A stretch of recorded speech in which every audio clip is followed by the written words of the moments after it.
அதிமுகவில இருந்து ஒரு ஒரு குழுவினர் பிரிஞ்சு போய் ஒரு 25 பேர் 25 எம்எல்ஏக்கள் கொண்ட ஒரு குழு வந்து பிரிஞ்சு போய் தாவைக்காவுக்கு ஆதரவு கொடுக்குறாங்க. அதை வந்து நீங்க ரெஃபர் பண்ணும்போது திரு சி.வி. சண்முகம் அவர்களுடைய தலைமையிலான குழு இல்லைன்னா எஸ்.பி. வேலுமணி தலைமையிலான குழு நீங்க சொல்லலாம். அப்படி சொல்ல உங்களுக்கு விருப்பம் இல்லைன்னா கூட, அதாவது உங்களுடைய திமுக சார்ந்த நடுநிலைத்தன்மை அதை தடுத்துச்சுன்னா கூட, அதிமுகவினுடைய ஒரு பிரிவினர் எஸ்.பி. சண்முகம் தலைமையிலான பிரிவினர் தாவைக்காவுக்கு ஆதரவு கொடுத்தாங்க, ஆனா அவங்களுடைய ஆதரவை வாங்கிட்டாலும் அவங்கள அமைச்சரவையில சேர்க்கல அப்படிங்கிற மாதிரிலாம் நீங்க அதிமுகவுடைய பொதுச் செயலாளர் இன்னைக்கு டேட்டு திரு இபிஎஸ் அவர்கள் தான். சட்டப்படியும் சரி தேர்தல் ஆணைய விதிகளின் படியும் அவர் தான் அதிமுகவுடைய பொதுச் செயலாளர். அவர் ஆதரவு கொடுத்தாரா?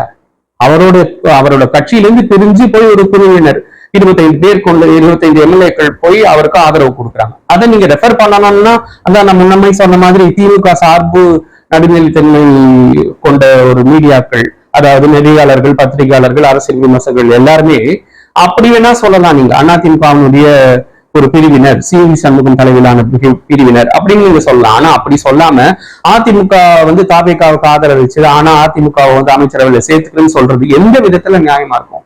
இது உங்களுக்கு சிறு விஷயமா தெரியல, ஆனா அது மக்கள் மனங்கள்ல எப்படி போய் ரீச் ஆகுங்கிறது மீடியாவுக்கு ரொம்பவே நல்லா தெரியும். ஆனா தெரிஞ்சிருந்தும் வேண்டுமென்றே இது போன்ற ஒரு செய்திகளை வந்து நீங்க மீடியாக்கள்ல சொல்றது வந்து மிகவும் வருத்தம் அளிக்கக்கூடியது.